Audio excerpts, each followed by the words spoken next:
But the definition is if a body covers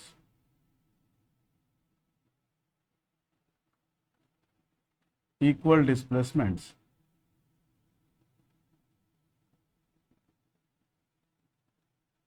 in equal interval of time,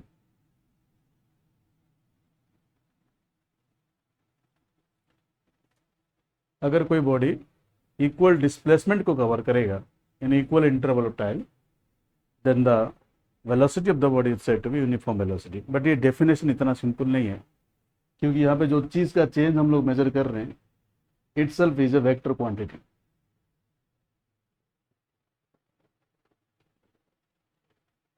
और आप जानते हैं बेटा, कोई भी चीज़ अगर वेक्टर बन जाता है उसके साथ दो चीज़ एसोसिएटेड रहता है, एक होता है उसका मैग्नीट्यूड, दूसरा चीज़ है उसका डायरेक्शन। मैं एक एग्जांपल से समझा रहा हूँ। सपोज कोई बॉडी है, यहाँ से ए से बी तक जा रहा है और इस डायरेक्शन को हमने सपोज ईस्ट मान लिया, ओके। और बॉडी का हमने स्पीड को यूनिफॉर्म कर दिया, मैं वेलोसिटी नहीं बोल रहा हूँ, फिलहाल मैं बोल रहा हूँ स्पीड को यूनिफॉर्म कर दिया, सो दैट इन डिफरेंस को आप समझो। अगर इसका मैं स्पीड को यूनिफॉर्म कर दूंगा ईस्ट डायरेक्शन में, तो आप जानते हो if a body covers equal distances in equal interval of time the speed is said to be uniform speed. तो हमने ऑब्जर्व किया, चलो एक काम करते हैं, एवरी 2 सेकेंड में मैं देख रहा हूँ ये 10 मीटर जा रहा है, सपोज यहाँ पे भी मैंने 2 सेकंड का टाइम इंटरवल ले लिया, मैंने ये सपोज किया 10 मीटर जा रहे, यहाँ पे भी 2 सेकंड का टाइम इंटरवल लिया, यहाँ भी 10 मीटर जा रहे, यहाँ भी 2 सेकंड का टाइम इंटरवल है, यहाँ भी 10 मीटर जा रहे। इस पूरे जर्नी के दौरान मैं बोलूँगा अगर इस बॉडी का डिस्टेंस बताओ तो आप बोलोगे सर 40 मीटर ट्रेवल किया। अगर मैं बोल दूंगा डिस्प्लेसमेंट बताओ तब बोलोगे सर यहाँ से यहाँ तक 40 मीटर ही होगा, क्योंकि ये स्ट्रेट लाइन पर से कनेक्टेड है। लेकिन मेरा क्वेश्चन अब ये नहीं है, मेरा क्वेश्चन ये है जब ये से पी तक गया, पी से क्यू तक गया, क्यू से आर तक गया, आर से बी तक गया, now I have divide the journey into 4 parts. मैं क्वेश्चन पूछा यहाँ से यहाँ जाने में कितना डिस्टेंस कवर किया, 10 मीटर। अब मैं डिस्टेंस की बात नहीं कर रहा हूँ, अब मैं बोल रहा हूँ ए से पी जाने में डिस्प्लेसमेंट कितना हुआ, सर भी 10 मीटर हुआ। और इस डिस्प्लेसमेंट का डायरेक्शन बता दो, बोलोगे सर ईस्ट में जा रहा है तो इसका डायरेक्शन ईस्ट ही होगा। यहाँ पे बताओ डिस्प्लेसमेंट का, यानी कि 10 metre is the magnitude and direction is east now. अब ईस्ट में जा रहे तो पॉजिटिव डिस्प्लेसमेंट के साथ आगे जा रहे हैं। Whatever the displacement in between P and Q, total displacement is going to be 10 metre only. और इसका भी डायरेक्शन हमने पता किया कि ईस्ट में ही जा रहे हैं। सिमिलरली ये भी ईस्ट में जा रहे हैं और ये भी ईस्ट में जा रहे हैं। इस सिचुएशन में मैं बोलूँगा the body is covering equal displacements in equal interval of time. अब मैं इक्वल डिस्प्लेसमेंट बोल दिया, क्यों बोल पाया, क्योंकि सबका डायरेक्शन ईस्ट था। अब इसको मैं कॉन्ट्रैडिक्ट कर रहा हूँ। मान लो ए से बी कोई बॉडी जा रहे, वही 10 मीटर, अब की बार इसको 2 सेकंड लगा, अगले इंस्टेंट में ये बी से सी जा रहे, ये भी 10 मीटर है और ये भी बेटा 10 सेकंड लगा। अगर 10 मीटर का डिस्टेंस ये कवर करेगा 2 सेकंड में, थ्रू आउट द जर्नी में बोलूँगा ए से बी एंड बी से C, throughout the journey क्या स्पीड मेंटेन्ड है, yes sir, uniform speed is maintained now, क्योंकि body is covering equal distances in equal interval of time. But इस displacement का अगर मैं डायरेक्शन डिस्प्लेसमेंट की बात में बोलूँ, सो मैग्नीट्यूड के साथ साथ हमें डिस्प्लेसमेंट जब कंसीडर करते हैं डायरेक्शन भी कंसीडर करना पड़ेगा। मैं पहले लिख दूँ, this is a case of uniform speed.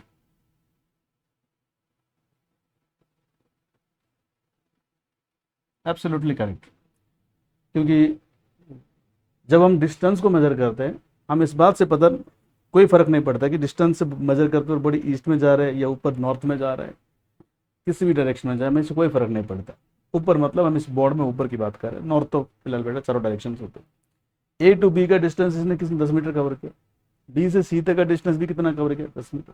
क्या थ्रू आउट द जर्नी इसका स्पीड यूनिफॉर्म बन गया, बिल्कुल। क्या इसका डिस्प्लेसमेंट यूनिफॉर्मली कवर्ड हो रहा है in every second of time, ये बोलोगे नो सर। क्यों सर, डिस्प्लेसमेंट तो अभी भी 10 मीटर का ही कवर हो रहा है, क्योंकि डिस्प्लेसमेंट में मैग्नीट्यूड के साथ साथ हमें ये भी कंसीडर करना पड़ेगा बॉडी का डायरेक्शन क्या है। यहाँ पे सर डिस्प्लेसमेंट के लिए अगर डायरेक्शन कंसीडर करें, यहाँ पे डायरेक्शन बन गया ईस्ट और यहाँ पे डायरेक्शन कंसीडर करूँगा तो यहाँ पे डायरेक्शन बन गया नॉर्थ। ए टू बी मैं बोलूँगा एंड बी टू सी जब मैं बोलूँगा they are covering equal distances in equal time. This implies the motion is uniform speed, but they are not covering equal displacements in equal interval time. Therefore, the velocity is not going to be non-uniform velocity. बोलने का मतलब यह है velocity uniform कब होगा, जब equal time interval में body equal displacement को कवर करेगा, ना कि डिस्टेंस। और डिस्प्लेसमेंट को कवर करने का एक ही मतलब है, लेंथ ऑफ द पाथ भी बराबर होना चाहिए और डायरेक्शन भी बराबर होना चाहिए। अब वापस आ जाओ इस एग्जांपल में, यहाँ पे जब ए से पी की बात करूँगा 10 मीटर का मैग्नीट्यूड हो गया, डायरेक्शन ईस्ट हो गया फिक्स्ड। यहाँ पे भी 10 मीटर का मैग्नीट्यूड हो गया, डायरेक्शन भी फिक्स हो गया east. In all the 4 cases क्या मैं बोल सकता हूँ equal displacements in equal interval of time। ठीक है, तो what is the primary condition of a uniform velocity? Definition तो हमने समझ गया कि equal displacement in equal interval of time. लेकिन ये इक्वल डिस्प्लेसमेंट को मेंटेन करने के लिए मैग्नीट्यूड के साथ साथ मुझे डायरेक्शन भी चाहिए। इसका मतलब इसको मैं कभी अचीव नहीं कर पाएंगे when the body moves in A curve path. अगर कोई बॉडी कर्व पाथ पे चले जाए उस सिचुएशन में डिस्टेंस तो इक्वल कवर कर सकता है अगर यूनिफॉर्म स्पीड से जा रहे हैं, बट डायरेक्शन कभी मेंटेन नहीं होगा। मान लो ए से बी तक का डायरेक्शन में कंसीडर करूंगा, this is the direction of displacement. B से सी कंसीडर करूंगा तो this is going to be the direction of displacement. Sir कैसे पता चलता है? इनिशियल पॉइंट से फाइनल पॉइंट को कनेक्ट करना है, जो हमें स्ट्रेट लाइन डायरेक्शन मिलेगा that is going to be the direction of displacement. जैसे बॉडी ये इंटरवल में मान लो चलो सबका टाइम इंटरवल मैंने सेम कर दिया, सबका डायरेक्शन अलग अलग है, they are not equal.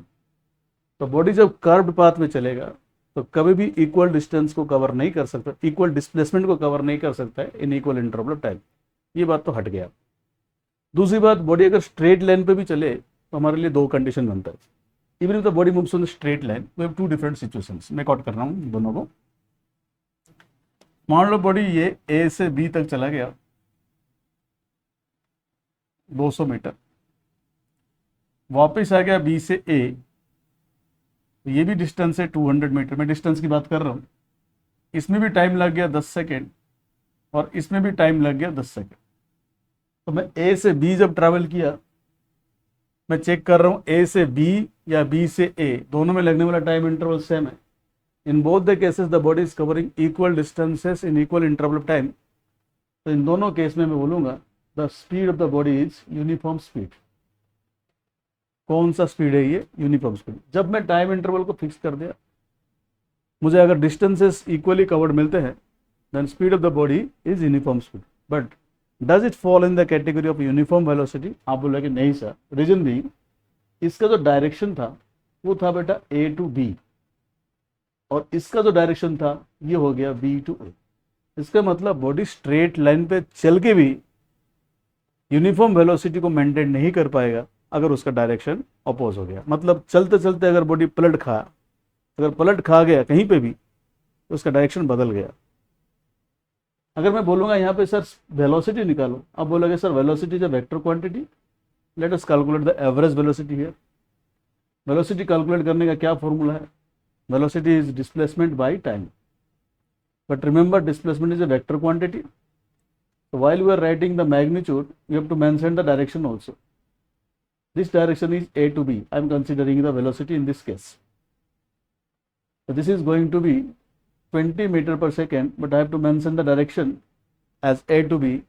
This is the velocity when the body started to travel from A to B. What about this situation?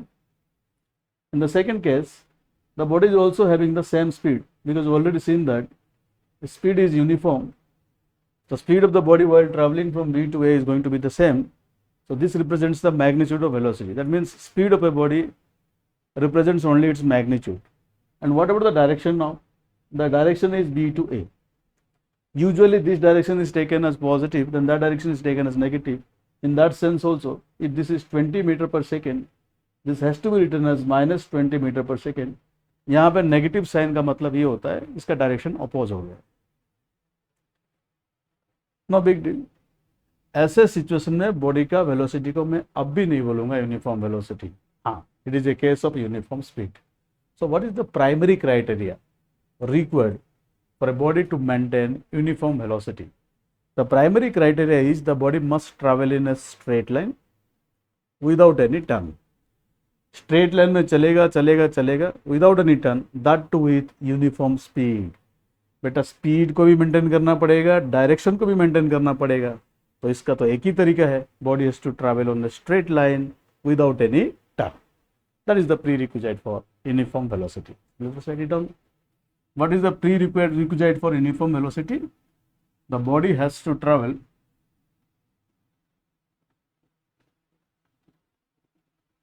along a straight line path without any turn and at a constant speed. बोलने का मतलब है, मान लो कोई body यहाँ से यहाँ तक कांस्टेंट स्पीड से चला गया और ये कांस्टेंट स्पीड कुछ 3 मीटर पर सेकेंड है, और थ्रू आउट द जर्नी ये अपना डायरेक्शन को भी मेंटेन किया ए टू बी। ऐसा नहीं होगा कि ये कई कर्व पाथ पे चले गए और या फिर ये पलट खा गए, दोनों सिचुएशन में यूनिफॉर्म वेलोसिटी को मेंटेन नहीं कर सकते। ऐसे